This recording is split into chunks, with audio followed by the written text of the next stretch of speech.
All my clocks stopped at 1:13 p.m. I read somewhere that when a clock's owner dies, that clock stops. While there's no evidence to support such an outlandish claim, it's interesting to regard.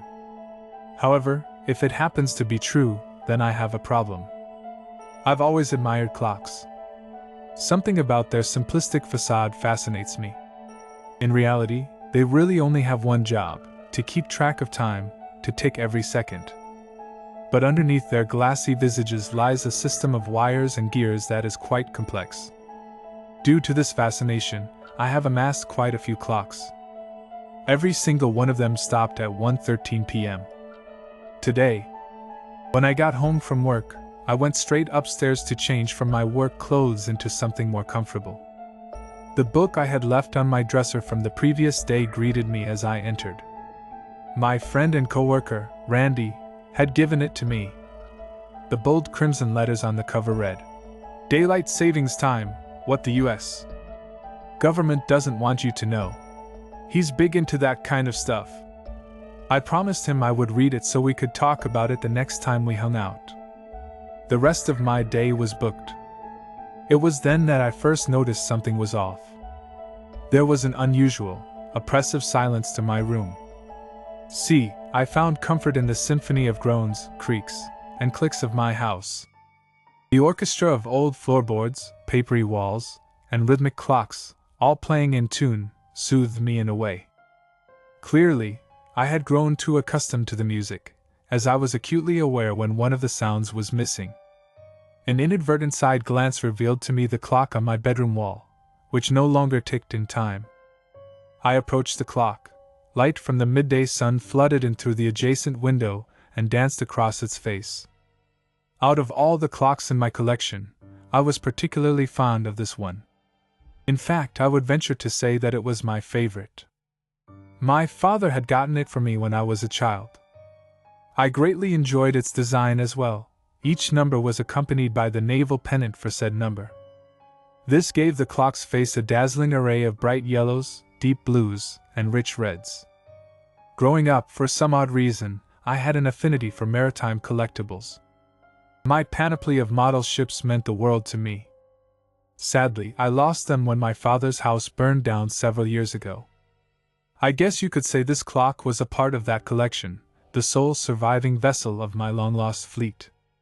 It had indeed stopped. The hour hand hovered languorously to the right of the 1, the minute hand just above the 3. 1:13 p.m. Batteries must be dead, I thought. Admittedly, it had been several months since I last replaced them. A quick battery change would have it up and ticking again in no time. I rummaged through my room, managing to find 2 seemingly new batteries. I flipped the clock over and popped them in, waiting in anticipation for the reinvigorated first tick of a clock with brand new batteries. Silence. Perhaps this is just a bad batch of batteries? I have more downstairs. Problem solved. As I combed through the various cabinets and drawers in my kitchen, I noticed that several other clocks had stopped at 1:13 as well. I stood as motionless as the timepieces. The restless hum of pure silence crescendoed impotently in my ears, lusting for sound. Frantically, I flew from room to room, searching for any noise. Like an ever-tightening noose, reality slowly set it. It wasn't just several clocks that had stopped, it was all my clocks. Father Time had abandoned me. In a futile attempt to console myself, I searched time in Google, hoping in some way that it would tell me everything was fine. I wagered my sanity on one Google search. 1:13 p.m. Friday, August 16th, 2019, EDT. Is what it said. I swallowed hard. My heart drummed, offbeat in my chest. In what I now acknowledge as a foolish move, I gathered all my analog clocks. I spread the silent fleet across the cold sea of my bedroom floor, the glassy stillness engendering a visceral anxiousness within me. I began fiddling with each clock's dial. I needed at least one of the clocks to move, or make a sound, to do anything at all. But like obdurate children, they persisted, remaining stuck in place. Panic had long since set in. I paced around my room like a madman, unable to comprehend this nightmare. It was in this manic state that I noticed them, the lumps forming in the center of each of the clocks. It was almost as if a pocket of air had gotten trapped beneath the glass. For some reason, my eyes once again drifted to the book Randy had given me. It beckoned me. I decided to call my friend. The line droned as it rang. A moment later, it clicked as the call connected. "Hello? Randy, hey." My voice quivered as I spoke. "What's up, dude?" I can't remember the last time we had a phone conversation. "Everything okay?" I hesitated. "Totally. I was just curious. Are your clocks still working?" Weird question, I know. I forced a laugh. "What kind of joke is this, man?" "Indulge me," I replied. He huffed. "Yes, my clocks are still working." "What's this about?" "What time is it?" 2:30. "Are you sure you're okay?"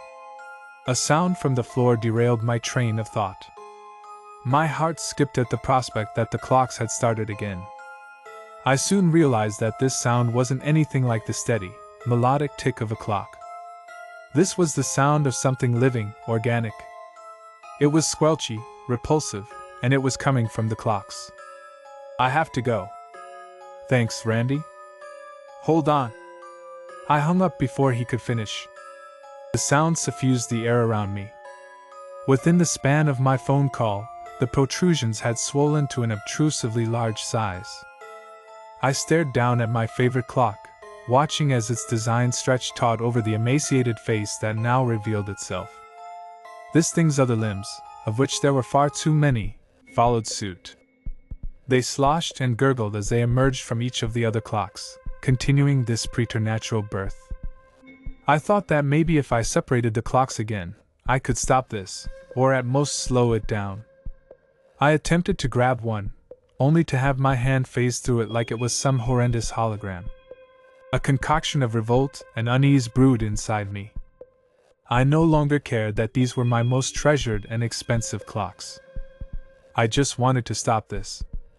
I wanted to destroy them all, watch them burn, turn to dust. Anything to get rid of them. But something deep down told me, no matter how hard I tried, I would never be able to destroy them. Light from the open window faded as an untimely twilight crept over the landscape. All too quickly, malignant darkness bathed my room. I thought Randy said it was only 2:30. With the arrival of nightfall and the repugnant mix of rot and melting plastic beginning to permeate the air, terror burrowed deep into my mind. Despite the inky void that now lay before me, I could make out several of the thing's limbs, swaying uneasily in a non-existent breeze. Its head shook in listless, uneven motions. It had grown substantially in the mere seconds it took the sun to retreat. This thing would manifest very soon, and I didn't want to be there when it happened.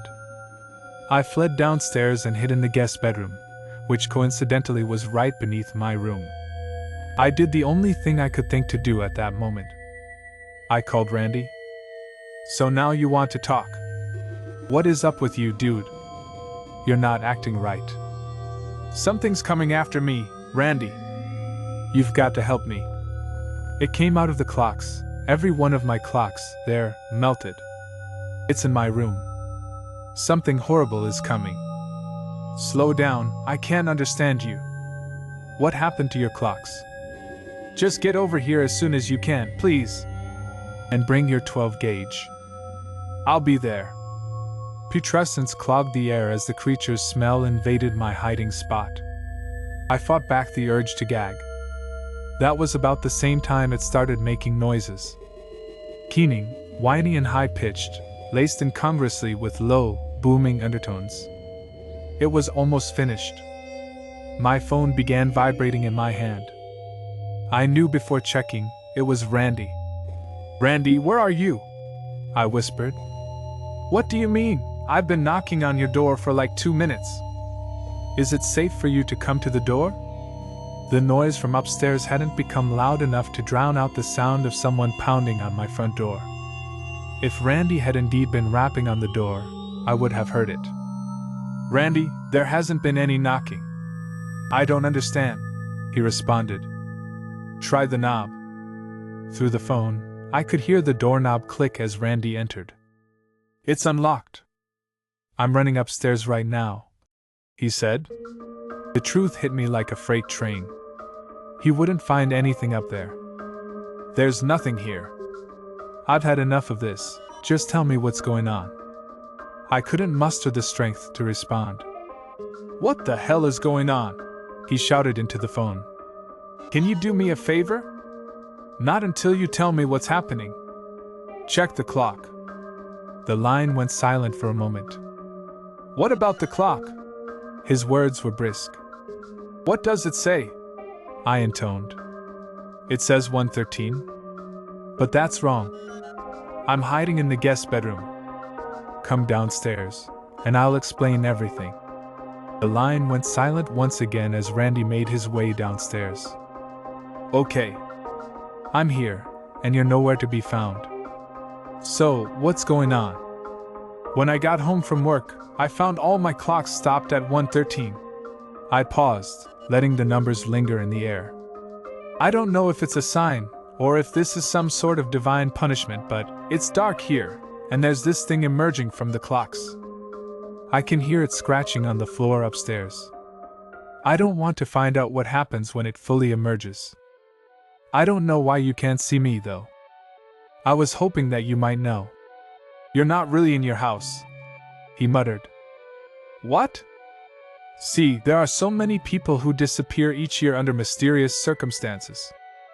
But upon closer inspection, those circumstances aren't really that mysterious. It's the government performing some sort of experimentation. I'm not following. Let me explain. You're not actually in any real danger. You've just been selected for some government testing. There is no monster. Hell, that's not even your real house. It's just a replica, a set they built. They probably released some hallucinogen into the air to make you think there's a monster. In reality, there isn't anything there. The crazy thing is, I actually tried to believe him. I wanted to believe him. Anything would have been better than what I was witnessing. But, he paused. No. I don't think that's right. The government could pull off pretty much anything, but in all the documented cases I've read, they've never done something on this scale. I mean, making it nighttime to further induce terror? I've never seen that before. Randy, I interrupted. He continued. Wait. This is not good. If what you're saying is true, then you could possibly be stuck in. Farewell. I hung up. Seconds later, my phone began vibrating. I didn't answer it. I didn't want to hear the rest of Randy's theory. For some reason, I thought that the situation was salvageable. I couldn't risk him masticating the morsel of hope I still had left. But things were already getting worse. I heard the creature take its first steps. They were clumsy and uneven, like those of a newborn fawn. It soon began screaming. Not aloud. Inside my head. Agonizing, eardrum-rupturing wails reverberated off the walls of my mind. After a while, the screaming stopped. Instead, it now makes the sound my clock used to make. Tick-tock, tick-tock, tick-tock. So accurately that when it first began, I thought the clocks had started again. That isn't all, though. At random intervals, it whispers to me, 1:13, in the softest, most soothing voice I've ever heard. It switches between the ticking and whispering cyclically. It won't be long now before it finds me. I'm going to try and run. I haven't been outside yet, and don't know what dangers await me, but there's still a chance I can make it. After all, it's only just started making its way down the stairs.